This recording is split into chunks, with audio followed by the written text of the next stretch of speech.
back to this Stop the Boat campaign then. Do you think he's done enough, Matt? No, I don't think he has. And if you ask voters how do they think the Sunak government is doing on illegal migration and stopping the boats, about 85% will say badly. They don't think this government is controlling the borders. They do agree with Suella Braverman that Britain is facing an invasion. I've polled that specific word, that framing. And they're angry. They're upset. We've had the Abdul Azidi case. We've got a number of scandals in the country about illegal migrants going on to commit serious crimes. And the British people have every right to say they want their government to give them strong borders that provide security to the British people. Now, Sunak has got to basically make a decision. What he's doing so far is not turning the boats. We've got 1,500 people who have arrived already this year, so we're back to the 2022 numbers, which were higher than the 2023 numbers. I think this summer's going to be difficult for Sunak. He's going to have to make a decision. Does he want to leave the European Convention on Human Rights? Does he want to actually go to the country and say it's time to change the legal architecture that surrounds our national security because it was made for a very different era? It's not allowing us to give the British people what they deserve, Michelle, which is security and safety. And do you think he's got the chops to do that? No. I think in the short term, they might pay a heavy price for saying we want out of the ECHR. We have a problem with the Supreme Court in this country. I think long term, it's in their best interest. You know, he's not being honest with his voters because all of the things they're saying simply aren't possible with the Supreme Court as it is. And he won't dare say that because, my God, that will be a hell of a lot of effort to change it. What about this notion then of turning back the boats, pushing back the boats, whatever rhetoric you want to use? Do you think that is a solution that we should be exploring?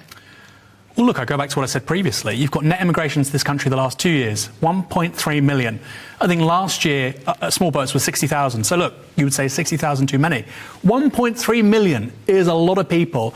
And so I think there are two levels here. Of course, on illegal migration, that's far more conspicuous to people because it's illegal.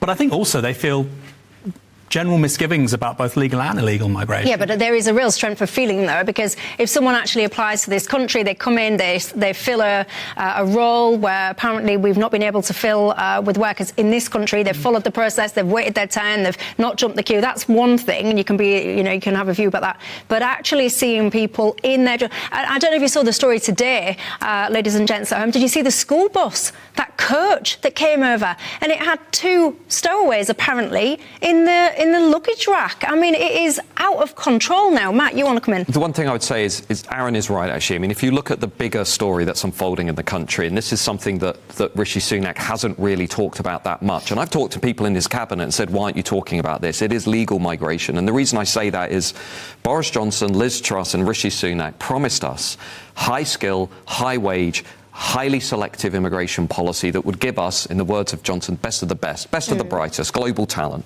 What we now know from the data is we actually got low wage, low skill, non-selective migration, which is going to increase rapidly, another 6.6 million people by 2036, 6.1 million of those people because of immigration, the rest because of the natural growth of our population.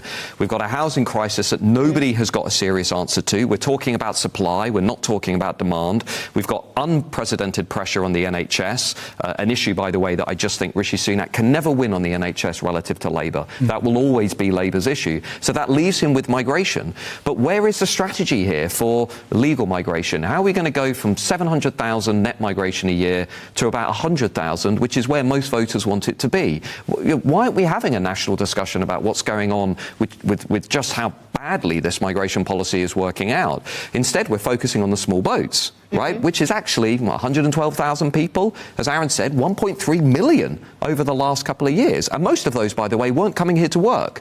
They were relatives, they were students, they were the relatives of students, or they were asylum seekers. So we do have a serious problem that is intimately linked to the economy and our housing crisis. You tell me at home, do you have the same sense of feeling? What do you think to what these guys are saying? Do you sit there and think, actually, yes, the problem is just in terms of the numbers, whether it's legal or illegal migration? Do you have a sense that actually the one that you care about more is that illegal migration? Tell me your thoughts on all of that.